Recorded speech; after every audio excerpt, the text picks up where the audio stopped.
gravando. Então, hoje a gente vai estar terminando, então, o livro de Marcos, né? E, sei lá, acho que quando chega nos evangelhos, não dá nem vontade de terminar o evangelho, né? Eu nem fico feliz quando acaba. Se bem que a gente vai entrar agora no mais... Amanhã a gente entra no evangelho mais longo que tem, que é o livro de Lucas, né? Então, o evangelho de Lucas é o mais longo que tem, então vai ser uma boa caminhada, né? Mas assim, só para a gente terminar, a gente vai terminar o Marcos hoje, né? A gente vai estar estudando hoje o capítulo 14 até o 16 para terminar, que é o Evangelho de Marcos, né? Então, só para a gente se situar, a gente terminou no sábado até o capítulo 10, e o capítulo 10, então, falava sobre a conclusão do ministério de Jesus, e o capítulo 11 começa, então, a consumação, né? E consumação significa, assim, a palavra consumado, ela tem essa ideia de que já está pago, né? Que já está retificado, que já está outorgado, que já é uma coisa oficial, né? Então, assim, agora a gente está vendo, assim, o final do ministério de Jesus, né? Assim, a gente tem a conclusão do ministério de Jesus até chamar, Jesus chamando e conversando com os discípulos, assim, como um chamado para o ministério, para o serviço humilde. Mas agora a gente vai ver, assim, a consumação. Então, assim, quando Jesus chega em Jerusalém, seria realmente o processo da consumação, a finalização do ministério de Jesus, né? Aquela frase que Jesus fala na cruz, está consumado, né? Na verdade é o quê? É um selo de garantia, pronto, tá pago, paguei o preço que deveria ser pago para libertar a sua vida, para você ter um livre acesso a Deus, para você poder obter a salvação através da sua fé no Redentor, no Filho de Deus, no nosso Rei Jesus, né? Então, assim, Jesus ele vai consumar o momento dele. Então, assim, no capítulo 11 começa, então, a entrada triunfal, a purificação, que seria a lição da figueira, né? Israel como a figueira que não deu frutos e que foi amaldiçoada, a limpeza do templo, e aí tem o ensino de Jesus, dividido em duas partes. O ensino público de Jesus, que vai aqui do capítulo 11, versículo 20, até o capítulo 12, versículo 44, e aí, e o final, e aí tem os ensinamentos particulares de Jesus, que é o capítulo 13, né? Então, assim, dentro desse ensino público de Jesus, Jesus está falando sobre autoridade, da onde vem a autoridade dele, do versículo 27 até o 33, a rejeição dele, que seria o começo do capítulo 12, a questão sobre pagar impostos do capítulo 13 até o 17, ainda no capítulo 12, a ressurreição, ele vai falar sempre sobre a ressurreição dele, que é muito importante que as pessoas entendessem que ele precisava sofrer, mas que essa ressurreição faria toda a diferença. Ele vai falar no versículo 28 até o 34 sobre o maior mandamento, que seria um daqueles dois grandes que eu gosto de trazer para a nossa igreja, que é uma cultura da nossa igreja, em que se resume os mandamentos de Deus. Depois ele fala sobre a verdadeira filiação do Messias. Aí ele fala sobre os escribas, e ele termina falando sobre as ofertas no capítulo 12. Inclusive, eu falei ontem desse capítulo 12 lá na hora da oferta do culto de ontem, né?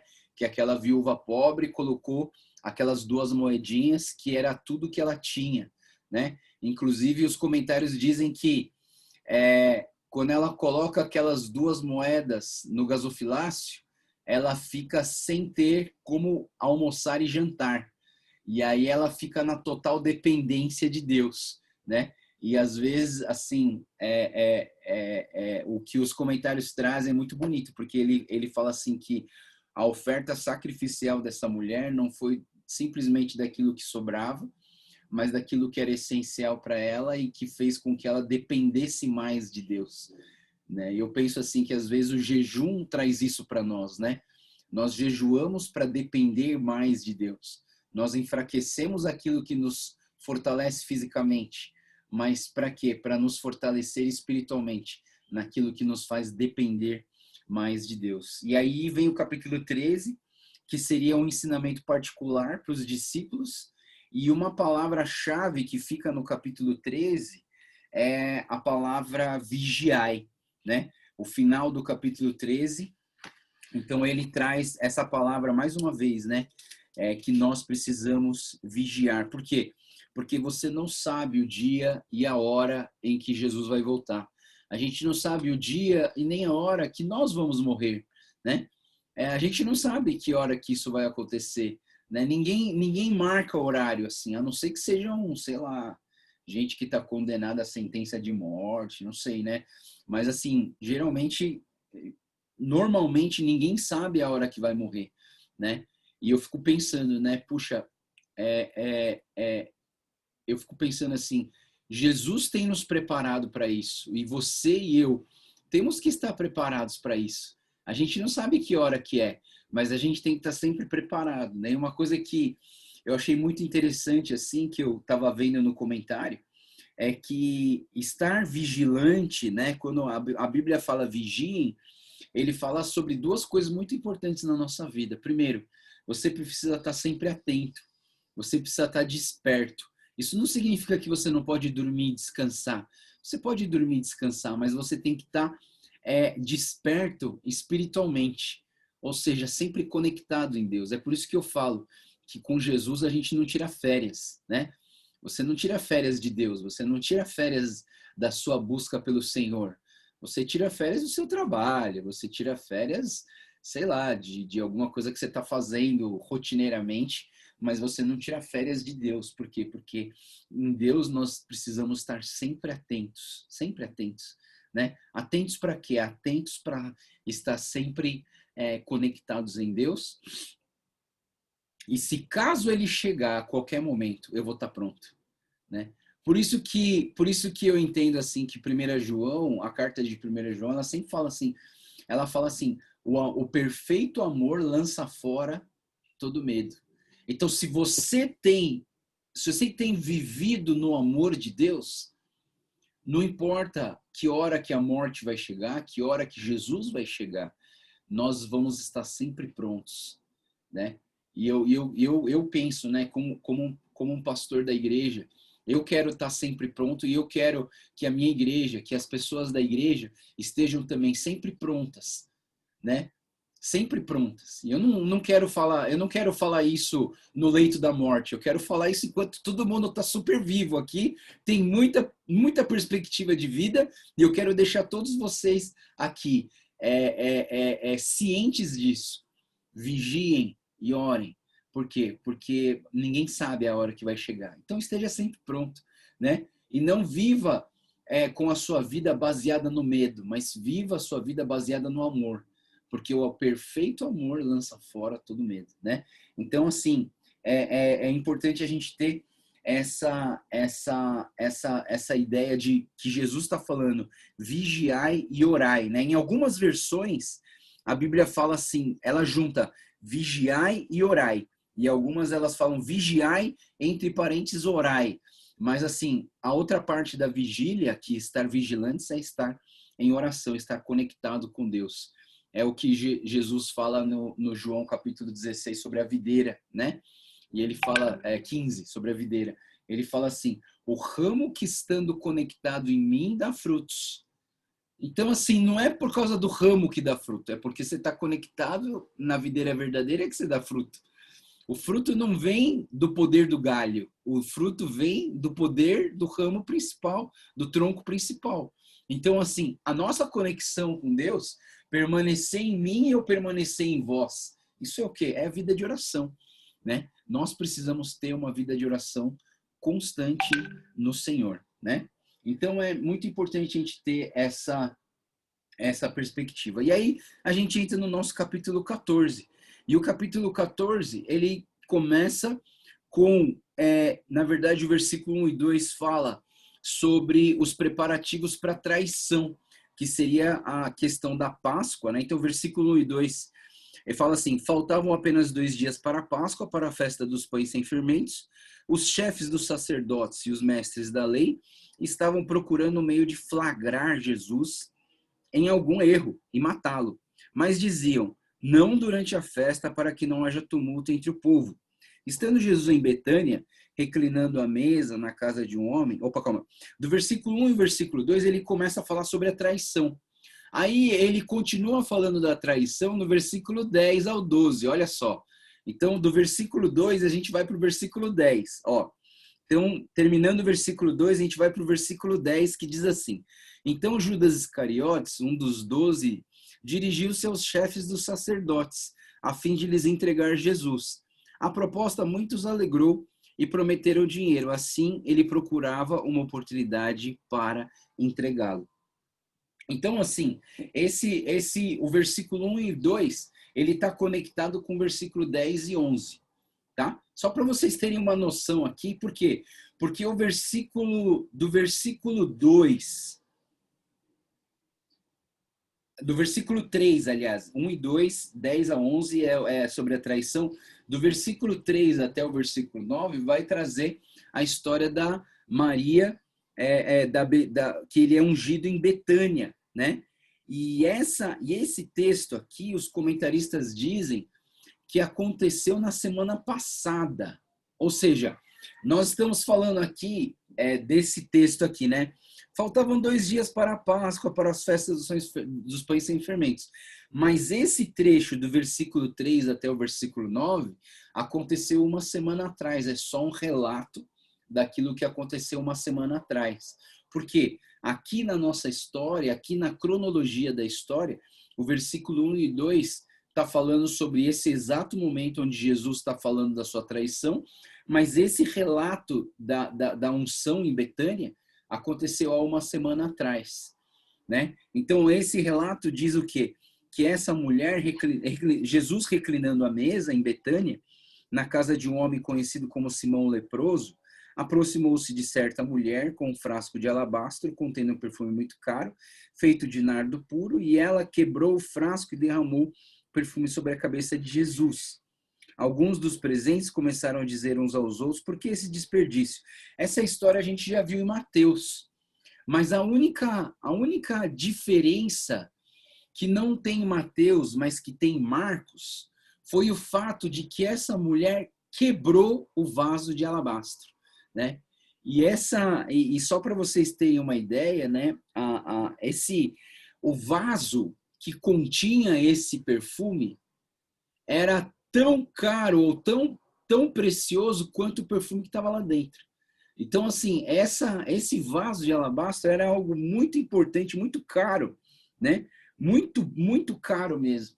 E aí o que acontece que essa mulher, assim, o que aconteceu que eu acho que uma das razões do porquê eu escolhi a gente cantar o Quebrantado foi por causa disso. Essa mulher, ela quebrou o vaso para jogar o conteúdo desse vaso em Jesus. E essa quebra é o que muitos de nós chamamos de quebrantamento espiritual. Uma vez, um irmão da INC, que estava escolhendo as músicas, e ele queria escolher a música Quebrantado, mas ele não entendia o que significa estar quebrantado diante de Deus. E aí ele me perguntou, pastor, o que significa quebrantado, né? Porque assim, se você falar para hoje, numa sociedade igual a nossa, né? Uma sociedade capitalista, numa economia em decadência, em sofrimento, em dificuldade, o que significa estar quebrado? Faliu, não é verdade? Significa, tô quebrado, tô sem dinheiro, né? Então, assim, só que no aspecto bíblico dessa época, da gente entender o que significa estar quebrado, o que significa estar quebrantado, significa sim uma falência, mas uma falência espiritual. Uma falência no sentido de que você, pelas suas próprias forças, tem tentado viver Jesus aqui na terra, mas você não consegue viver Jesus pela sua própria força. Por quê? Porque pela sua própria força você não consegue receber fazer você ser merecedor da sua própria salvação. E aí uma hora a gente cansa, na verdade. Você já ficou cansado de tentar viver uma vida santa, pura, sem mácula, sem erro, sem malícia, sem pecado, Aí você tenta, aí você fica tão cansado, você fala assim, puxa vida, não consigo. Eu não consigo viver essa vida sem pecado. Não consigo, eu não consigo. E aí quando você chega nesse ponto da sua vida, você faz o quê? Você se cansa. E aí no seu cansaço, você tem duas opções. ou você desiste, ou você se apega mais a Deus e entende que você precisa ser quebrantado. Você precisa ter um coração quebrantado. Você precisa parar de tentar pelas suas próprias forças. E você, em sacrifício de adoração, você precisa se derramar diante do Senhor. Você precisa se derramar no Senhor e falar, Deus, eu não consigo, eu preciso da tua ajuda. Então, o quebrantamento, na verdade, significa uma total devoção a Deus, uma total dependência em Deus. O quebrantamento significa que Deus, você está falando assim, Deus, eu não quero viver mais pelas minhas próprias forças. Eu quero viver Jesus aqui na terra. O 2 Coríntios 5,17. É você falar para Deus, Deus, e assim, se alguém está em Cristo, é uma nova criatura. As coisas antigas já passaram, eis que tudo se fez novo. É você falar assim, Deus, eu quero viver em novidade de vida. Eu quero viver uma vida completamente dependente do Senhor. E o que é mais caro na sua vida é a sua própria alma, é a sua própria vida. E você deixar a sua vida ser derramada diante do Senhor, diante do altar. E falar, Deus, eu me quebranto diante de Ti. Eu quebranto a minha vontade, o meu orgulho, o meu egoísmo, Senhor, eu quebranto para que o Senhor possa me ajudar a viver uma vida santa diante do Senhor. Então aí começa, daí vem o versículo, então assim, versículo 1 e 2 está conectado no 10 e o 11, e do 3 a 9 é a história da unção. Mais uma vez, pessoal, você não pode esquecer que a unção, esse derramamento da unção dessa mulher para com Jesus tinha a ver com o sepultamento. Está escrito aqui, preparando para o sepultamento de Jesus. Lembrando que depois do terceiro dia, no terceiro dia, as pessoas iam até o túmulo e jogavam esse perfume no corpo do morto, do defunto, né? E aí o que acontece? Por que derramou o perfume no corpo de Jesus antes dele morrer? Porque no terceiro dia ele já estaria vivo, né? Lembra que eu falei para vocês em Mateus, né? No terceiro dia ele já vai estar vivo, então o corpo dele não vai estar mais lá. Então eu tinha que fazer antes. Por isso que ela fez antes. Por isso que significa o preparo do sepultamento, né? Porque Jesus já estaria ressurreto. Então por isso o derramamento do perfume foi antes, né? E de uma certa maneira essa unção feita pela Maria tinha a ver com o reconhecimento de Jesus como sendo o rei. A unção, o perfume, o de óleo era derramado sobre a vida de um rei. Davi recebeu essa unção quando Samuel foi na casa de Jessé e derramou a unção do rei sobre a vida dele, lá na casa de Jessé. E Jesus está recebendo também essa unção, a coroação, a ideia de que ele é o único rei eterno e imortal, invisível, mas real. Ele é o único rei das nossas vidas e o rei eterno, que vai ser sempre rei nas nossas vidas. E essa unção dessa mulher, talvez essa mulher, você pensa assim, mas quem era essa mulher para ungir o rei? Ela era uma pessoa que quebrantada, que reconheceu Jesus como rei. E aí então do versículo 13 em diante a gente vê o preparo da última ceia, né? Então do versículo 12 em diante a gente vê o preparo da última ceia. E aí a gente vê toda aquela história de que ele enviou 2 dos seus discípulos para entrar na cidade, encontrar um homem e falar para esse homem, falar para ele assim, o mestre pergunta onde é o meu salão de hóspede, no qual poderei comer Páscoa com meus discípulos, né? Ele lhe mostrará. Interessante a vida desse homem, né?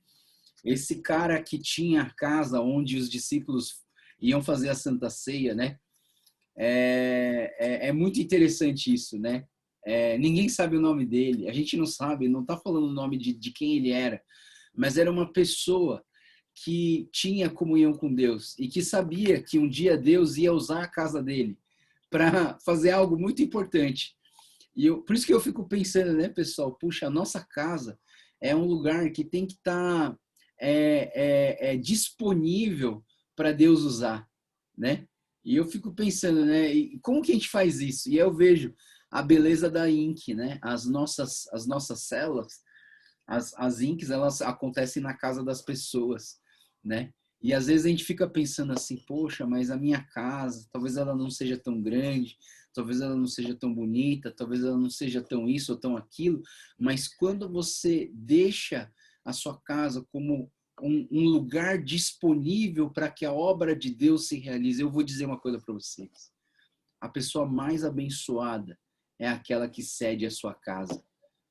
E eu estou falando isso por experiência real de viver essa questão da INC há mais de 8 anos, e todas as pessoas que cedem a sua casa para fazer a INC, elas são abençoadas.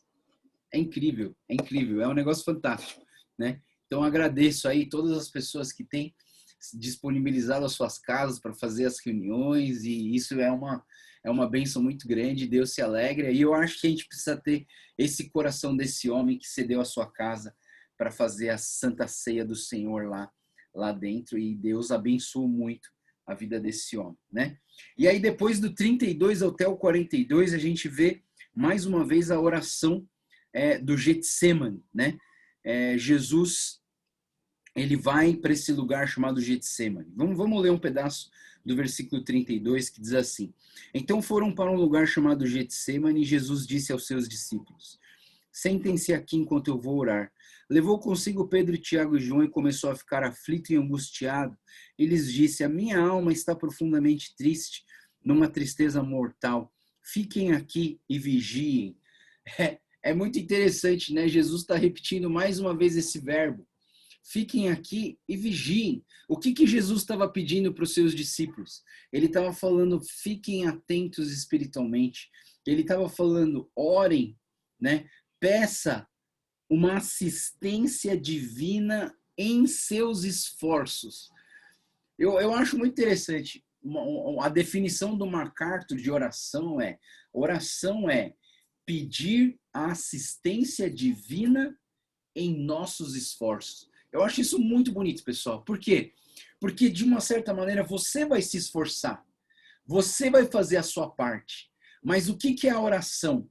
É pedir a ação divina, a ação de Deus, a assistência de Deus sobre aquilo que eu vou fazer no meu dia.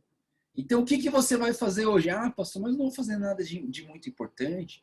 Eu vou fazer o almoço, eu vou limpar a casa, eu vou cuidar dos filhos, eu vou, sei lá. E aí a gente pensa assim que não é nada, mas não. Deus quer, a oração é o quê? É pedir a assistência divina nas minhas ações em que eu vou me esforçar para fazer.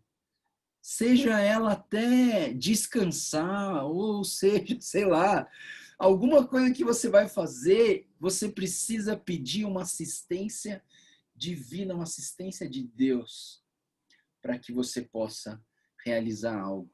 E de uma certa maneira, eu penso que a oração, ela deveria ser expressa nessa ideia de que todo dia que eu acordar, eu preciso falar assim, Deus, eu preciso de ti mais uma vez para fazer até aquilo que eu mais sei fazer.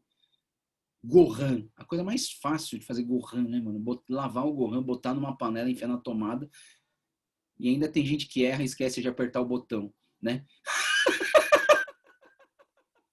Aposto que quem riu aqui sabe do que eu tô falando, né? Você faz tudo direitinho, bota na tomada e você esquece de apertar o botão. Aí quando você vai comer, você vê aquele monte de água, fala, ué, o que aconteceu? Né? Esqueci de apertar o botão. Né? Por quê? Porque muitas vezes eu penso que nós precisamos sempre ter uma total dependência no Senhor, em tudo que a gente faz. em tudo que a gente faz, né? Deixar Deus agir em tudo que a gente faz. Ah, mas isso é pequeno. Ah, mas isso não vai aparecer. Ah, mas isso não vai. Não. Em tudo que a gente faz, tem uma dependência total no Senhor. E Jesus levou os discípulos para que. Eu entendo que Jesus levou os discípulos nesse momento do Getsemane, para que os discípulos participassem dessa angústia com Jesus. Eu creio que Jesus levou Pedro, Tiago e João nesse Getsemane para orar, porque Jesus queria que esses discípulos tivessem o mesmo sentimento de desespero e de angústia que Jesus tinha. Não por ele mesmo, não por medo da morte, mas a angústia de carregar esse peso, de levar a salvação para as pessoas e de passar pela dificuldade, pelo sacrifício, pela morte, é, uh, pelo sofrimento, mas que levaria as pessoas a conhecerem a salvação em Cristo Jesus, né?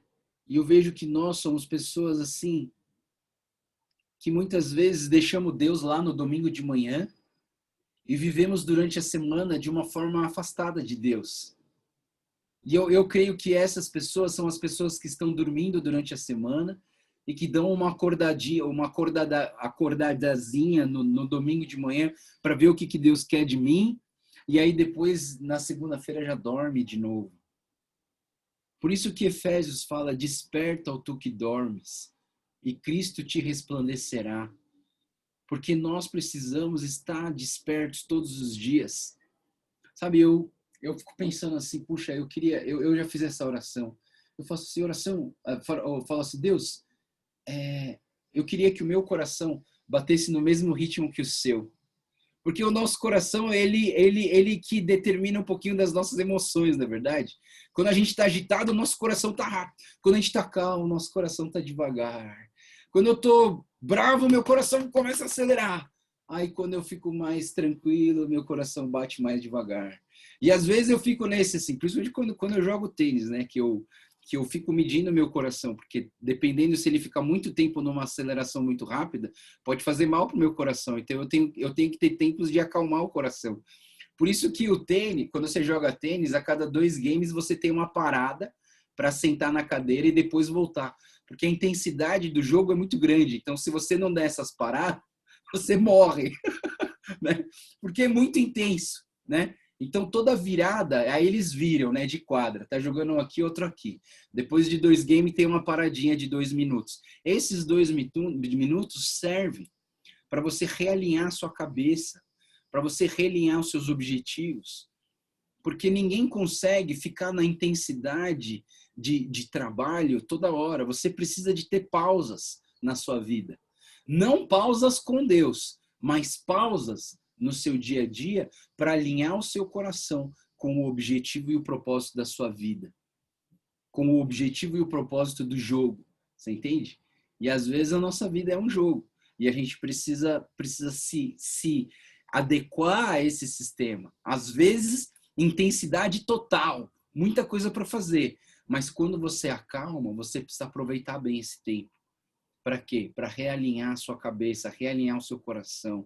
Para o seu coração estar batendo no mesmo ritmo do coração de Deus. Só que nesse momento era um momento de intensidade. E os discípulos não perceberam isso. Os discípulos, eles dormiram na hora em que precisava correr, né? Jesus estava chamando eles para correr. Falou assim, Pedro, Tiago, João, vamos correr comigo. Vamos orar comigo. Vamos entender essa angústia comigo. Vamos colocar a vontade de Deus acima das nossas. Mas eu penso que às vezes a gente, na hora de correr, a gente está dormindo. A gente está sonolento, quando a gente precisava realmente falar assim, Deus, faz a tua vontade, não a minha. Né? Então esse é o teor do Getsemane aqui em Marcos, né? Marcos, ele traz essa ideia de que a sua autoconfiança e o seu despreparo espiritual são marcas que determinam o seu desastre espiritual. Olha que bonito, né? Isso aqui foi muito legal. Olha só, a sua autoconfiança e o seu despreparo espiritual te levam a um desastre espiritual. Por quê? Porque se você não tiver confiando em Deus, se você ficar confiando só em você mesmo, se você não estiver se preparando espiritualmente, se você estiver despreparado espiritualmente, é certo que você está iminente, é próximo um desastre espiritual, né? Uma falha espiritual na sua vida que pode te levar a um desvio. Pessoal, pessoas que estão buscando a Deus com intensidade, que estão acordadas espiritualmente, não se desviam do caminho do Senhor. Quem que se desvia do Senhor? É aqueles que falam assim, acho que hoje eu não vou orar não, acho que hoje eu não vou buscar a Deus não, desse domingo eu vou dar um tempo aí, eu vou pra praia. Não, esse domingo, não tô falando que tá errado ir pra praia, pessoal, não é. Você pode ir pra praia, mas você pode buscar Deus na praia, não é verdade? Pode buscar Deus na praia, não tem problema. Só não tira férias de Deus. Tira férias para o seu corpo descansar, mas não tira férias de Deus. É isso que eu estou falando. Muitas vezes a nossa falta de compromisso com aquilo que é de Deus faz a gente esfriar. E no esfriamento a gente tem a tendência e existe a chance de você cair, né? Eu vou dizer uma coisa para vocês. Lá na igreja coreana, eu pedalava junto com os homens da igreja, né? E era pedal na montanha. Então, a gente pedalava, assim, 4 horas, às vezes 5 horas de pedal.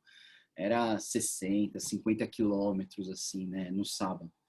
E aí, eles sempre falavam para mim, Joel, cuidado quando você estiver chegando no carro, né? Tem aquela hora que a gente está descendo a montanha e já está vendo o nosso carro. A gente fala, ufa, cheguei. Aí simplesmente você abaixa a sua guarda, sabe? Às vezes você está na reta final, você abaixa a sua guarda. E nessa de você abaixar a sua guarda é que você cai e você pode se machucar. Então ele sempre falava, Joel, muita atenção nesse finalzinho, porque o finalzinho é o momento onde você fala assim, já estou chegando. Aí você subestima, você não presta atenção nas dificuldades, você fala assim, já cheguei. E aí nisso a chance de cair é muito grande. Então assim, esteja alerta, esteja atento para as coisas de Deus. Aí do versículo 43 ao 52, a gente tem a ideia da traição, né? E a gente vê que nesse texto ele fala sobre essa traição de Jesus, né? O comentarista até falou assim, né, que esse beijo que o Judas deu em Jesus, assim, existiam vários tipos de beijo, né? Beijo nos pés, beijo nas mãos, né? E o beijo no rosto, conjunto com um abraço, era o beijo de alguém assim muito próximo, ao ponto de ser considerado pai e filho, né? E de uma certa maneira, eu penso assim, que foi um beijo de um próprio filho de Jesus, porque de uma certa maneira, Jesus estava criando seus discípulos como filhos, né?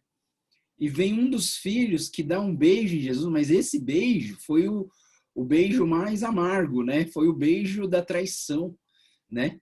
E esse beijo foi algo assim que assim, um erro assim muito terrível, né? Um beijo que vendeu a vida de Jesus Cristo, né?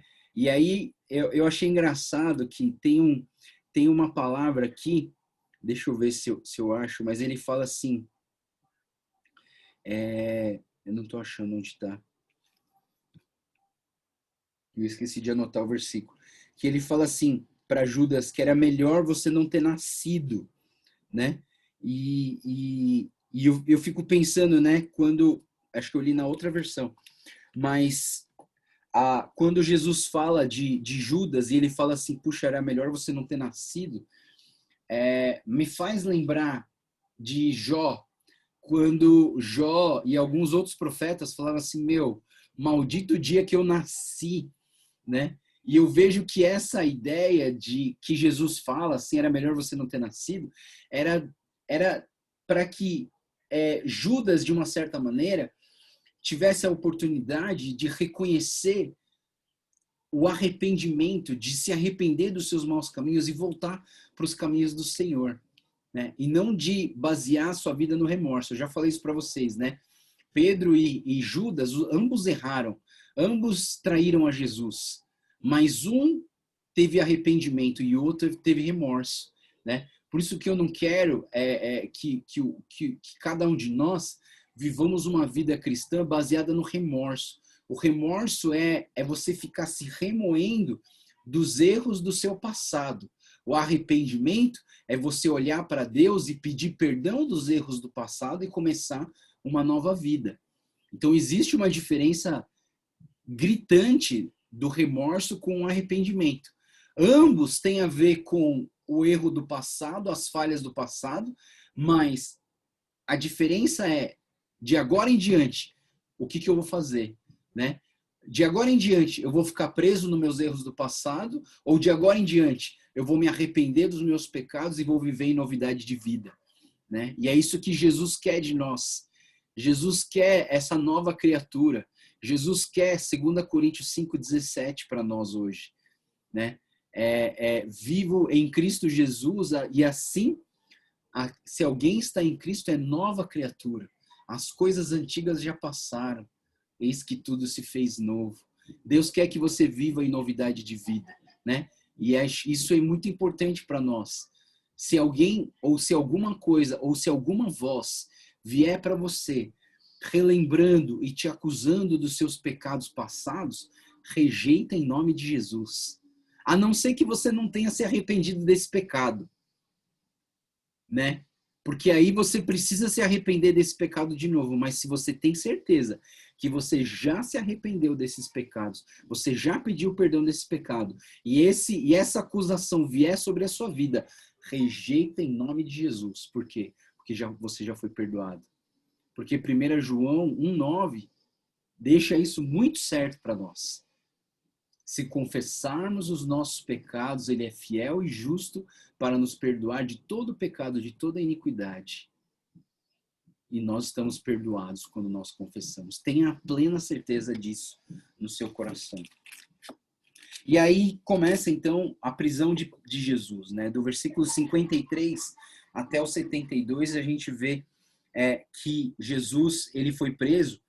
E eu queria trazer aqui duas coisas interessantes, porque Jesus Cristo ele passou por 2 julgamentos. Ele teve um julgamento judaico e ele teve um julgamento romano, né? Então, assim, quando ele vai para o sumo sacerdote, no versículo 60, depois o sumo sacerdote levantou-se diante dele e perguntou a Jesus: você não vai responder à acusação que esses lhe fazem? Mas Jesus permaneceu em silêncio e nada respondeu. Outra vez o sumo sacerdote lhe perguntou: você é o Cristo, o Filho do Deus bendito? Sou, disse Jesus. E vereis o Filho do Homem assentado à direita do Poderoso, vindo com as nuvens dos céus. E o sumo sacerdote, rasgando as suas próprias vestes, perguntou: por que precisamos de mais testemunhas? Vocês ouviram a blasfêmia que acharam? E o que acham? Todos julgaram isso digno de morte. Então alguns começaram a cuspir nele e vendaram-lhe os olhos, dando-lhe murros e diziam: profetize. E os guardas o levaram dando-lhes tapa, né? Então, assim, a gente vê aqui o julgamento judaico. E é interessante que o julgamento judaico, eles queriam matar Jesus, mas eles não podiam matar. Porque o matar estava, o não matarás está nos 10 mandamentos, né? Então, segundo o julgamento judaico, eles queriam matar, mas eles não podiam matar. Então, o que eles fizeram? Jogaram para o julgamento romano, porque no julgamento romano, eles poderiam matar. A morte poderia ser realizada sobre a vida de Jesus. Então, por isso que do julgamento judaico, eles foram para o julgamento romano. Então, no julgamento judaico, e assim, nos 2 julgamentos, tem 3 fases no julgamento. Primeiro, um interrogatório preliminar. Segundo, uma acusação formal. E terceiro, uma sentença formal pronunciada, né? Nos 2 julgamentos você tem essas 3 fases, que seriam as fases forenses, né? Da questão da legalidade da sentença de morte que eles trouxeram para o Senhor Jesus. Então, no julgamento judaico, eles queriam matar, mas eles não podiam, porque eles não podiam ir contra a questão dos 10 mandamentos, né? Então, depois do versículo 66, você tem, até o 72, você tem, a gente tem aqui o Pedro negando a Jesus, né?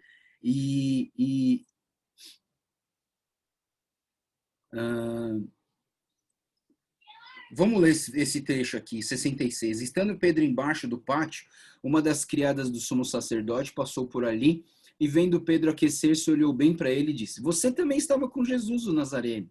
Contudo, ele negou, dizendo: Não o conheço, nem sei do que você está falando. E saiu para o alpendre. Então a criada ouviu lá e disse novamente aos que estavam por perto: Esse aí é um deles. E de novo ele negou. Pouco tempo depois que estavam sentados ali perto, disseram a Pedro: Certamente você é um deles, você é Galileu. E ele começou a amaldiçoar e jurar: Não conheço esse homem de quem vocês estão falando. E logo o galo cantou pela segunda vez. Então Pedro se lembrou da palavra de Jesus que tinha dito: Antes de 2 vezes cante o galo, você me negará 3 vezes. E se pôs a chorar. E esse se pôs a chorar tem a ver com o arrependimento de Pedro, né? E aí começa o capítulo 15. O capítulo 15, então, vai falar sobre Jesus no pretório, naquela região, naquele prédio onde ficava Pilatos. E aí começa a fase romana do julgamento, né? De manhã bem cedo, os chefes dos sacerdotes, com os líderes religiosos e os mestres da lei no Sinédrio, chegaram a uma decisão amarrando Jesus, levaram-no e entregaram a Pilatos. Você é o rei dos judeus? Perguntou Pilatos. Tu dizes, respondeu Jesus. Os chefes dos sacerdotes o acusaram de muitas coisas. Então Pilatos lhe perguntou novamente: Você não vai responder? Veja quantas coisas o estão acusando. Mas Jesus não respondeu nada. E Pilatos ficou impressionado. Por ocasião da festa, era costume soltar um prisioneiro que o povo pedisse. Um homem chamado Barrabás estava na prisão com os rebeldes que haviam cometido assassinato durante a rebelião. A multidão chegou e pediu a Pilatos que fizesse o que costumava fazer. Vocês querem que eu solte o rei dos judeus? Perguntou Pilatos. Sabemos que fora por inveja que os chefes dos sacerdotes lhe haviam entregado Jesus. Mas os chefes dos sacerdotes incitaram a multidão a pedir que Pilatos, ao contrário, soltasse Barrabás. Então, o que farei com aquele a quem vocês chamam o rei dos judeus? Perguntou-lhes Pilatos. Crucifica-o, gritaram eles. Por quê? Que crime ele cometeu? Perguntou Pilatos. Mas eles gritavam ainda mais. Crucifica-o. Desejando agradar a multidão, Pilatos soltou-lhes Barrabás e mandou açoitar Jesus e entregou para ser crucificado. Né? Então, assim, a gente vê aqui que, de certa maneira, os sacerdotes eles estavam tão obstinados a matar Jesus, que nem as perguntas eles queriam responder às perguntas de Pilatos, né? E às vezes eu fico pensando, sabe, pessoal, às vezes nos nossos acessos de raiva, as pessoas vêm tentar conversar com a gente e a gente não ouve as perguntas. A gente está obstinado nas decisões do sangue quente. E mais uma vez, pessoal, eu falo para vocês, nunca decidam nada importante quando você tiver com o sangue quente, porque você pode fazer uma besteira, né? Eu vejo que os líderes dos sacerdotes, que eles podiam ter alguma razão no sentido de uma pessoa que vem se autodeclarar o Cristo, o Messias, pronunciado pelas leis mosaicas do Velho Testamento. Esse cara está errado, ele não é o Messias, ele não é o Messias. E de uma certa maneira, não estou querendo livrar o erro dos fariseus, dos mestres da lei, mas eu fico pensando, puxa, às vezes na nossa indignação a gente acaba tomando decisões erradas com sangue quente e a gente deixa de responder algumas perguntas importantes. Por isso que é importante a gente não tomar decisões importantes com sangue quente, porque o nosso sangue quente, ele não ajuda a gente a tomar decisões racionais, tá?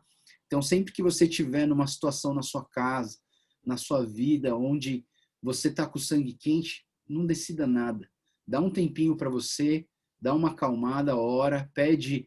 Ora, o que significa orar, né, pessoal? Orar significa pedir assistência divina em seus esforços, né? Ora ao Senhor, pede a Deus para Ele poder te dar uma acalmada no coração e você decidir algo importante baseado naquilo que é a vontade de Deus na sua vida. Aí a gente tem aí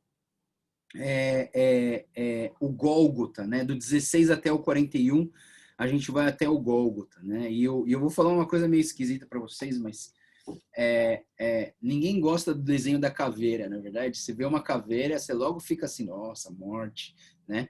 E eu tenho um irmão da igreja coreana que ele estava querendo abrir uma empresa, né? De roupa, de esportes, e ele queria dar o nome de caveira, mas ele falou assim, pastor, eu não sei porquê, mas eu tenho certeza que tem alguma coisa de Deus em relação à caveira.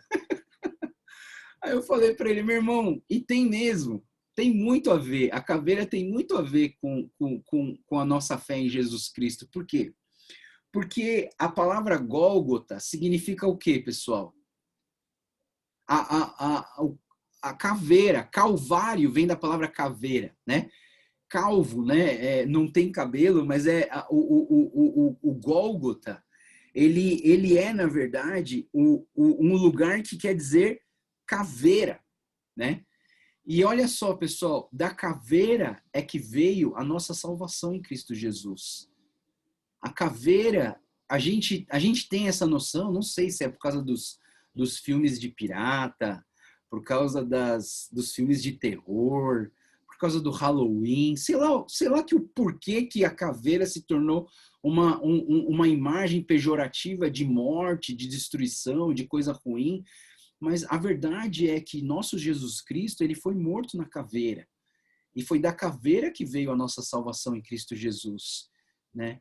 Então, assim, de uma certa maneira, né? Até aquele meu amigo falou, pastor, não sei porquê, mas eu queria colocar o nome da minha empresa de caveira, mas eu queria que essa empresa fosse uma empresa cristã, né? E eu falei assim, não, pode colocar, eu não tenho problema nenhum com isso, eu acho que os jovens são muito atraídos por essa imagem e tal assim, e você pode trazer uma coisa boa para ela, né? E assim, desde do primeiro dia que essa empresa abriu, né? Que eles sempre dentro eles fazem coleções, né? Todas as coleções têm alguma coisa de Jesus. Ou é uma camisa que tem uma cruz, ou ele já colocou o Salmo 23 escrito em latim, ou sei lá, ele sempre coloca alguma coisa que é de Jesus nessa marca caveira. E hoje ela é uma das marcas mais famosas daquela ginástica CrossFit, né? Tirando a Reebok, a segunda marca mais famosa no Brasil é a caveira, né? E eles fazem kimono de jiu-jitsu, de judô, sei lá, né? Então, assim, tudo isso tem a ver com essa história que eu, junto com esse meu irmão chamado Marcelo, a gente andou junto e ele construiu essa marca, né? Mas eu fico pensando, né, pessoal, a gente não gosta da caveira, mas foi na caveira que, versículo 22, levaram Jesus a um lugar chamado Gólgota, que quer dizer o lugar da caveira. Então lhe deram vinho misturado com mirra, mas ele não bebeu, e o crucificaram, dividindo as roupas dele e tiraram sortes para saber com que cada um iria ficar. Eram 9 horas da manhã quando o crucificaram, e assim estava escrito na acusação contra ele, Rei dos Judeus. Como ele crucificaram 2 ladrões, um à sua direita, outro à sua esquerda. E cumpriu-se a escritura que diz, ele foi contado entre os transgressores. Os que passavam lançaram-lhe insultos e balançando a cabeça, dizendo, ora, você que destrói o templo e reedifica em 3 dias, desça da cruz e salve-se a si mesmo. E da mesma forma, os chefes dos sacerdotes e os mestres da lei zombavam dele entre si, dizendo: salvou os outros, mas não é capaz de salvar a si mesmo. O Cristo, o Rei de Israel, desça da cruz para que vejamos e creiamos. Os que foram crucificados com ele também o insultaram. Né? Aqui a gente não vê aquela história de um dos presos se arrependendo e pedindo para Deus lembrar, para Jesus lembrar dele na hora que entrasse nos céus. E aí a morte de Jesus no versículo 33, e houve trevas sobre toda a terra, do meio-dia até as 3 horas da tarde. E por volta das 3 horas da tarde, Jesus bradou em alta voz: Eloi, Eloi, lama sabachthani, que significa: meu Deus, por que me abandonaste? É interessante que Marcos, eu falei para vocês, né, que Marcos, ele escreve para um público romano. E para o público romano, para o público judeu, não precisava traduzir Eli, lama sabachthani, porque os judeus estavam acostumados com a linguagem aramaica, mas os romanos não estão acostumados com a linguagem aramaica. Então, Marcos, ele colocou a explicação dessa frase logo em seguida, né? Meu Deus, por que me abandonaste? Quando um dos que estavam presentes ouviram isso, disseram: ouçam, ele está chamando Elias. Um deles correu, embebeu uma esponja em vinagre, colocou na ponta de uma vara e deu a Jesus para beber e disse: deixe-no, vejamos se Elias vem tirá-lo daí. Mas Jesus, com um alto brado, expirou, e o véu do santuário rasgou-se em 2 partes, de alto a baixo. Quando o centurião que estava à frente de Jesus ouviu o seu brado e viu como ele morreu, e disse: realmente esse era o homem, filho de Deus. Quando a gente fala desse véu, né? Lembra que eu estava explicando uma vez, quando a gente canta aquela música Jesus em tua presença, reunimos-nos aqui. Daí a gente tem aquela parte que fala assim: e o véu que separava já não separa mais. Esse véu é o que separava o lugar santo dos santos, onde estava a presença de Deus. E esse véu foi rasgado, porque Jesus morreu, nós temos um livre acesso a Deus. Nós não precisamos mais de um véu que nos separa da presença de Deus. Nós não precisamos mais de um véu que nos conecta ao Santo dos Santos, à Arca da Aliança, a aliança que Deus tem conosco. Nós não precisamos de uma intermediação humana. Nós não precisamos de um sacerdote, de um padre que seja o intercessor nosso a Deus. Por quê? Porque Jesus morreu por nós e nós temos um livre acesso a Deus por conta da morte e do sacrifício de Jesus Cristo por nós. Nós não precisamos mais de intermediação da Ave Maria. Nós não precisamos de intermediação de um padre. Nós não precisamos da intermediação de um sumo sacerdote. Por quê? Porque o nosso sumo sacerdote, Jesus Cristo, deu a vida dele por nós. E hoje nós somos o que 1 Pedro 2,9 diz para nós. Vós sois sacerdócio real,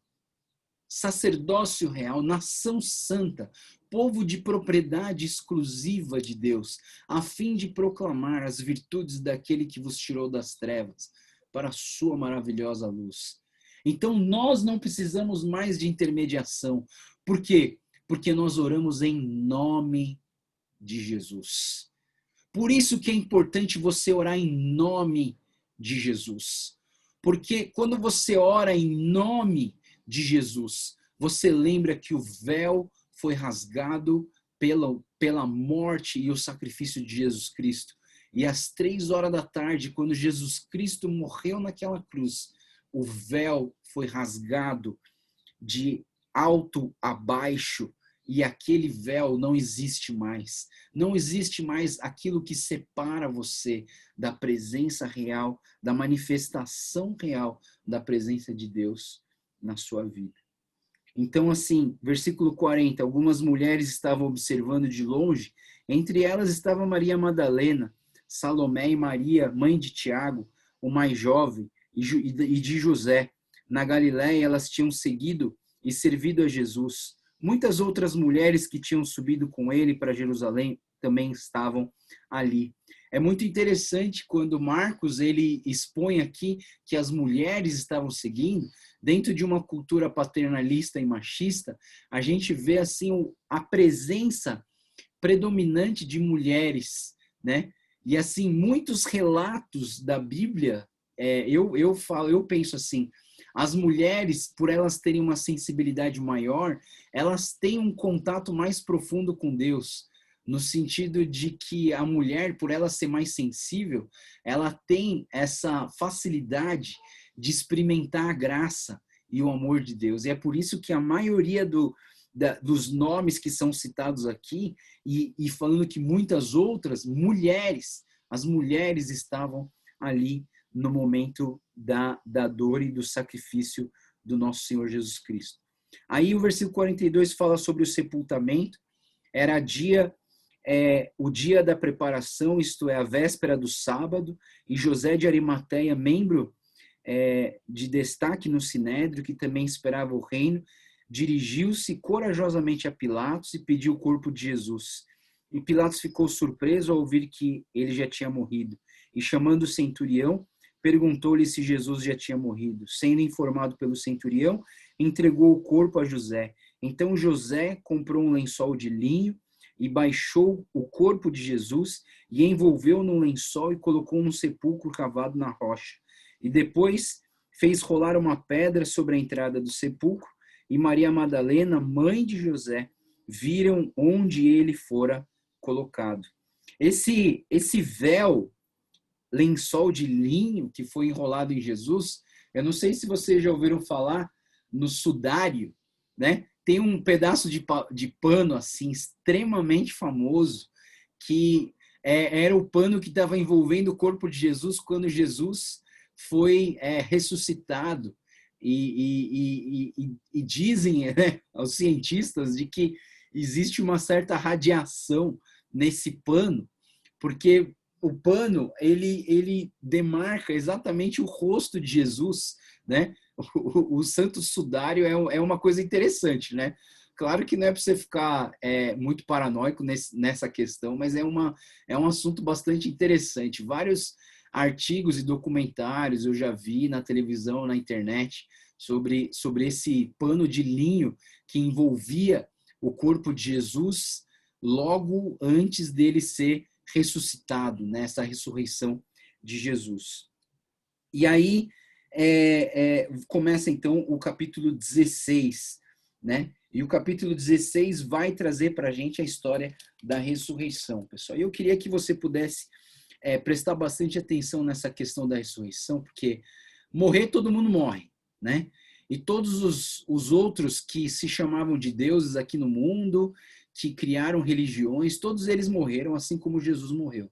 Mas só Jesus ressuscitou.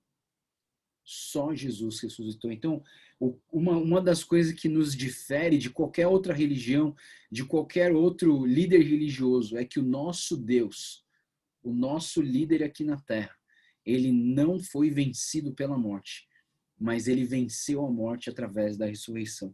Então vamos lá.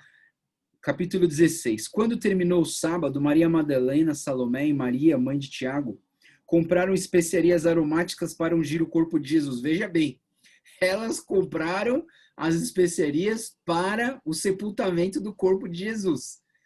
Mas, o versículo 2, no primeiro dia da semana, bem cedo, ao nascer do sol, elas se dirigiram ao sepulcro, perguntando umas às outras, quem removerá para nós, a pedra da entrada do sepulcro?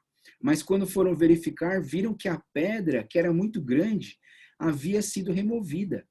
Entrando no sepulcro, viram um jovem vestido de roupas brancas, assentado à direita, e ficaram amedrontadas. Não tenham medo, disse ele. Vocês estão procurando Jesus o Nazareno, que foi crucificado? Ele ressuscitou. Não está aqui. Vejam o lugar onde o haviam posto.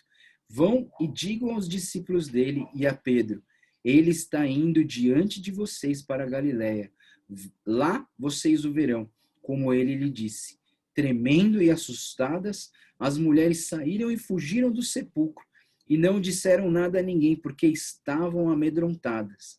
Quando Jesus ressuscitou na madrugada do primeiro dia da semana, apareceu primeiramente a Maria Madalena, de que havia expulsado 7 demônios. Ela foi e contou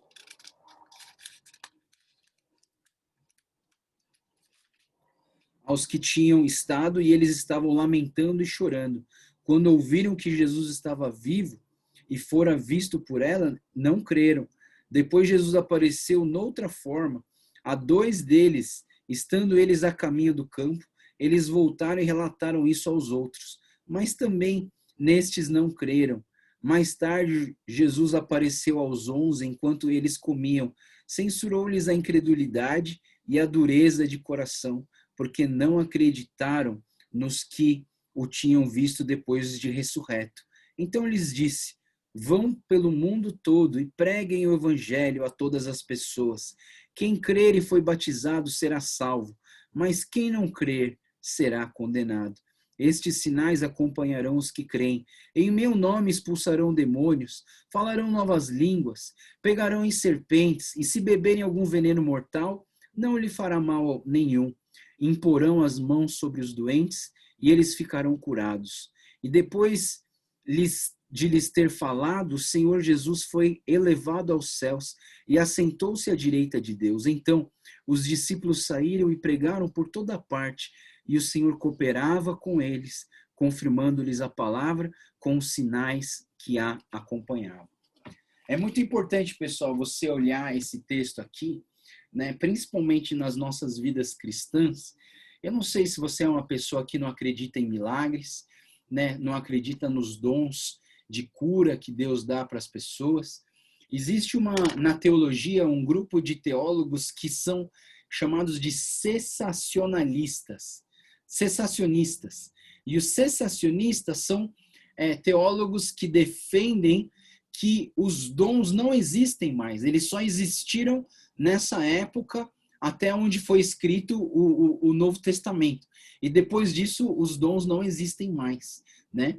Mas, assim, existe também uma posição, que é a minha, que o cessacionismo é real em relação à revelação da palavra. Então, o que eu acredito é assim, o dom de revelação da palavra para escrever o que a gente chama de Bíblia, quando fechou a Bíblia, para mim, acabou. É isso para mim que é cessacionismo da interpretação da palavra. Porque nada mais pode ser acrescentado aqui dentro da Bíblia, você entende? É isso que eu penso. A gente não pode acrescentar mais nada. O que é Bíblia e fechou, que é o chamado do ensino dos apóstolos, o Novo Testamento e o Velho Testamento. Para mim, o dom da revelação da palavra não existe mais. Você pode ter o dom da revelação, o dom da exortação. Você pode ouvir a palavra de Deus e levar para o teu irmão, mas já está tudo escrito aqui. Não tem nada que vai ser criado para colocar aqui dentro da Bíblia. Então, nada, assim, eu penso que esse dom não existe mais. O dom dos que receberam a palavra de Deus e que escreveram os evangelhos, Paulo, que escreveu as suas cartas, todas as pessoas que escreveram a Bíblia, esse dom da revelação de preencher o que a gente chama de Bíblia não existe mais para mim. Mas o dom da cura existe, o dom da hospitalidade, o dom da liderança, o dom da fé, o dom do amor. Todos esses dons, eles existem, né? Então eu creio, eu não sou um cessacionista nesse sentido de que não existe mais nenhum dom, mas que eu creio que existe dom. Mas uma coisa importante, pessoal, versículo 17, ele diz assim: estes sinais acompanharão os que creem. Em meu nome expulsarão demônios, falarão novas línguas, pegarão em serpentes, e se beberem algum veneno mortal, não lhes fará mal nenhum, imporão as mãos sobre os doentes e esses ficarão curados. Eu queria dizer para vocês que são sinais, só que não é um sinal por si mesmo. O milagre nunca pode ser um fim em si mesmo. Você não pode buscar o milagre. Você não pode viver para experimentar o milagre, para querer o milagre, não. Você precisa viver para Deus, para buscar Deus. Se o milagre vai vir ou não, não depende de mim, depende dele. E outra, os sinais, olha só, o final do versículo 20 diz assim: firmando-lhe a palavra com os sinais que acompanhavam. Ou seja, O sinal, ele acompanha o quê, pessoal? A pregação da palavra. Então, o sinal não vem porque você quer. Ah, não, eu vou lá no hospital e vou começar a orar por todo mundo, vai começar todo mundo a ficar curado. Não. O sinal vem pela pregação, por causa da pregação da palavra. Você entende? O sinal, ele acompanha a pregação da palavra. Era isso que diz lá em Atos 2. Os apóstolos, eles faziam milagres, mas aqueles milagres, eles confirmavam a palavra, a pregação do evangelho. Então, o que é mais importante? O principal ou o acompanhamento? Você entende, pessoal? Você vai numa churrascaria para comer salada? Não. A salada é um acompanhamento. Você entende o que eu estou falando? Se você quer ir comer salada, não vai na churrascaria. Vai num outro lugar, restaurante vegetariano, sei lá. Não vai na churrascaria. Pessoal, imagina uma pessoa vai na churrascaria para comer salada. O buffet de salada é um acompanhamento para as carnes, não é verdade? Você entende o que eu estou falando? Então, qual que é mais importante? É a carne ou a salada? Nesse restaurante, é a carne. O que eu estou falando para vocês é, o que é mais importante, os milagres ou a pregação da palavra? A pregação da palavra. Você entende? Você não precisa ficar preocupado o que vai ter de acompanhamento. Você precisa ficar preocupado o que é o prato principal. E eu vejo o contrário. As pessoas estão preocupadas no milagre. E a palavra é só pregar qualquer coisa lá. Qualquer coisa que você pregar tá bom. Você entende? Mas não. A gente precisa focar na palavra. A gente precisa focar na pregação. A gente precisa estudar a palavra.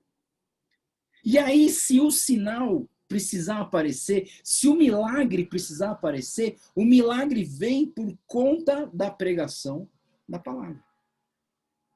Não troque os bois e os carros. Não coloque o carro na frente dos bois. Calma aí, nem sei mais como é que é o negócio. Né? Primeiro vem o boi, depois vem o carro, né? Não coloque o carro na frente do boi, né? Então, assim, a ordem das coisas ela é muito importante. Porque eu vejo que muitas igrejas erram nesse sentido. Ah, eu quero ir na igreja para ver o milagre. Não, você não vai na igreja para ver o milagre. Você vai na igreja para ver a palavra de Deus, para ouvir a palavra de Deus, porque a sua fé depende do ouvir da palavra de Deus. E aí, se vai acontecer milagre, é do Senhor. A minha preocupação é trazer a palavra. Você entende? Então, assim, só para terminar, eu vou falar para vocês, né,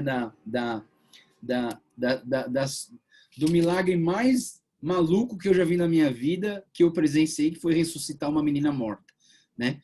Então, quando eu estava lá no Amazonas, eu cheguei numa comunidade e falei assim, olha, toda vez a gente traz médico, a gente faz atendimento, mas no final do atendimento a gente quer trazer uma palavra para vocês. A gente quer pregar sobre Jesus. A gente quer falar quem trouxe a gente até aqui para dar essas coisas para vocês. Aí o povo lá da comunidade de Tunuí Cachoeira não quiseram. Eles não quiseram. Falaram, não, a gente quer os médicos, a gente quer os presentes, a gente quer os remédios, mas a gente não quer ouvir nada do que você tem para falar. Falei, não, mas é 30 minutinhos, a gente só vai explicar o porquê que a gente veio aqui. Para a gente, o mais importante era a pregação da palavra, mais importante até do que os medicamentos, que a cura. E aí o capitão da comunidade falou, não, a gente não quer ouvir a tua palavra. Me deu vontade de ir embora, né? Mas Jesus, o Espírito Santo falou, não, Joel, você não pode ir embora. Faz o teu melhor, né? Faz o teu melhor. Eu trouxe a palavra para o capitão da comunidade dizendo, nós queremos falar para você sobre quem trouxe a gente aqui. A palavra já estava sendo pregada nesse momento, você entende? E aí, eles precisavam de uma confirmação, eles precisavam entender que a palavra é real. Porque o que a gente foi fazer lá, a gente foi pregar a palavra de Deus. A gente não foi levar remédio, a gente não foi curar o dente deles, a gente não foi curar as doenças deles. O que adianta a gente curar os dentes da pessoa e a pessoa morrer e ir para o inferno com os dentes lindos, maravilhosos? Não adianta. A gente foi lá para pregar o evangelho do Senhor Jesus. E aí o que aconteceu? Que eles não deixaram a gente pregar, tudo bem. E aí no final do dia aparece uma mãe carregando uma filhinha de 3 anos, morta no colo, e essa mãe joga essa menina no meu colo e fala, me ajuda, me ajuda, me ajuda. Eu falo assim, vamos lá, né? Botei a menina em cima de uma mesa, começamos a fazer respiração boca a boca, massagem cardíaca, para tentar ressuscitar essa menina, mas ela estava morta.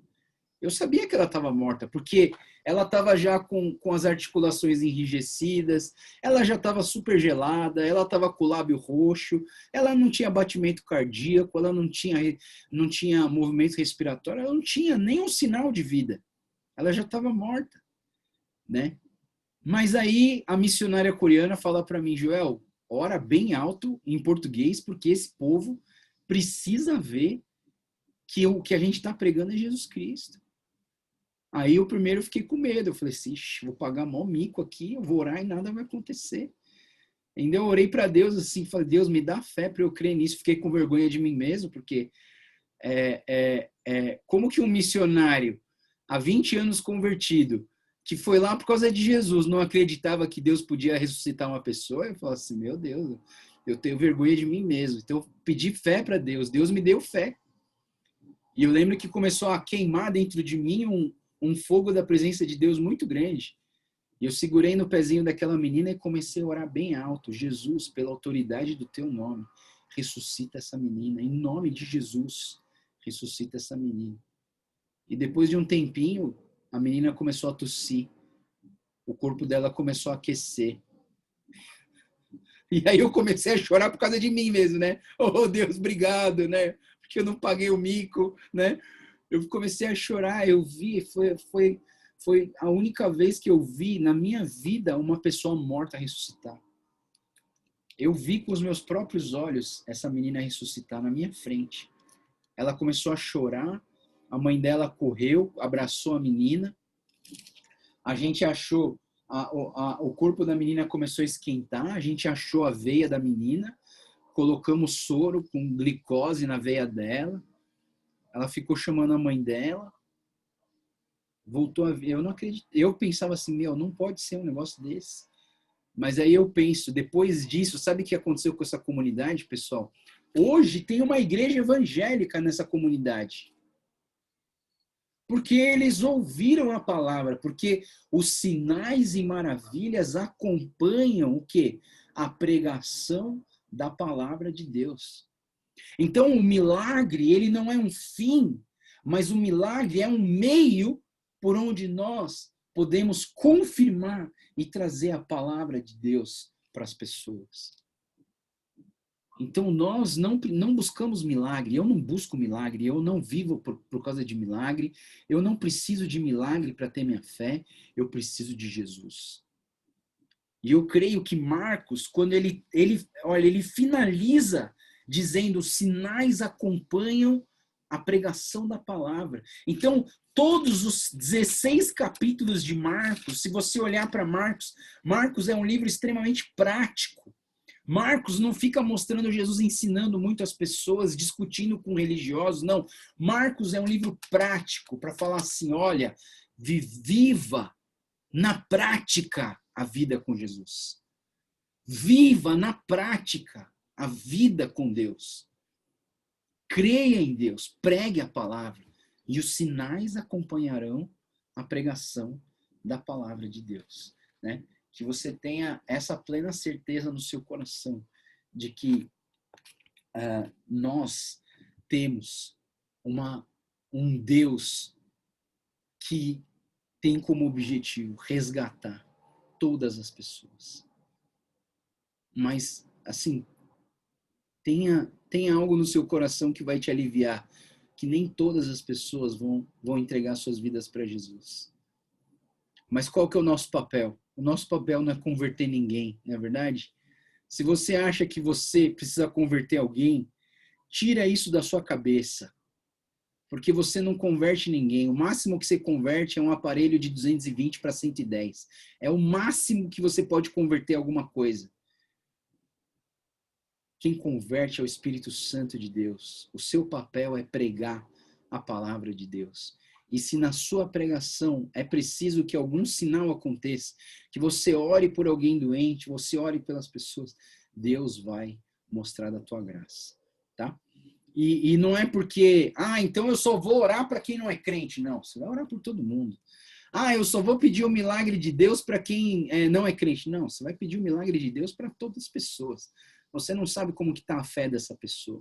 Só Deus sabe como é que está a fé dessa pessoa. Quantas pessoas que eu vi na igreja há anos e anos e anos, que você vai conversando e você percebe que ela está completamente afastada do Senhor Jesus. Mas os sinais e maravilhas acompanham aqueles que pregam a palavra de Deus. Amém? Muito bom, meus irmãos. Hoje, quase que eu consegui acabar no horário certo, né? Tem mais uns 5 minutinhos. Alguém quer acrescentar alguma coisa? Alguém quer comentar alguma coisa? Tirar alguma dúvida?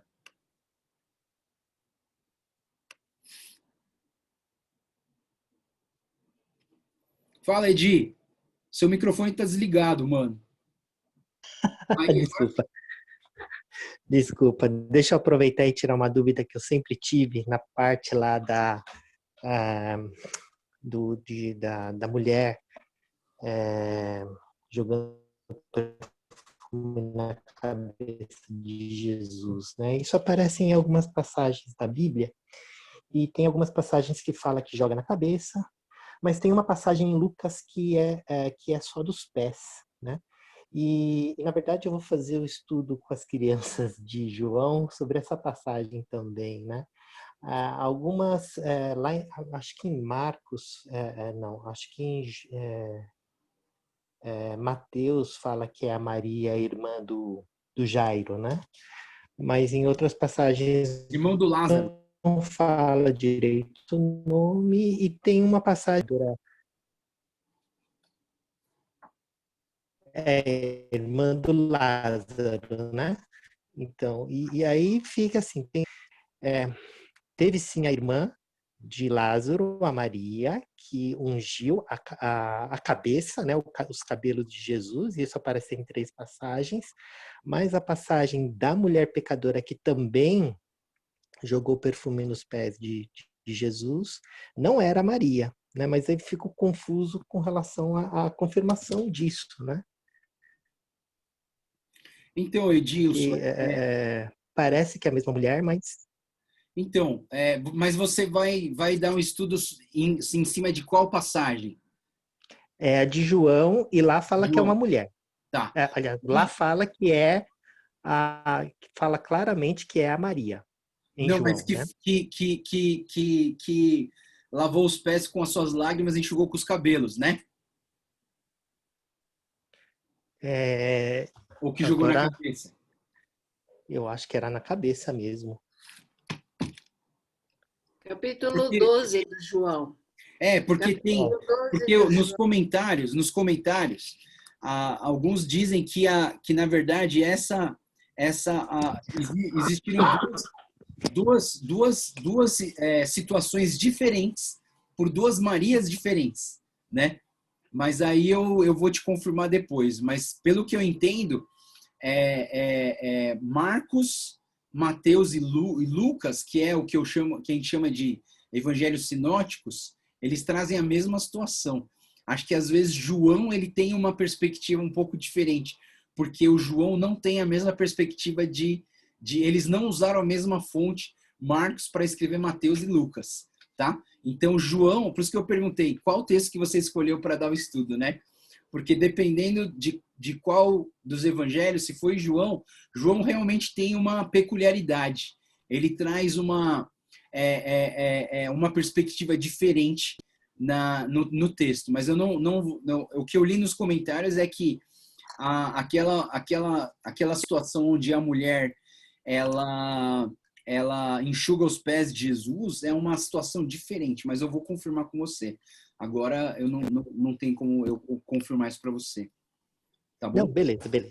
Mas eu sempre fiquei em dúvida nisso. Falei, é a mesma mulher ou não é? É a Maria Madalena. Algumas vezes fala que é Maria Madalena.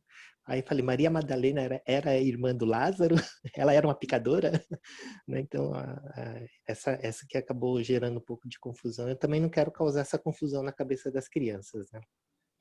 Mas pecador todos são, Beleza. né? Pecador todos são.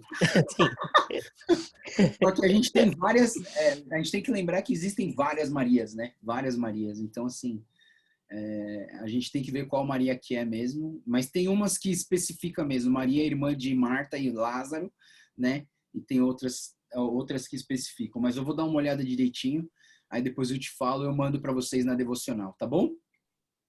Boa pergunta, Edi. Mais alguém quer fazer algum comentário, alguma pergunta?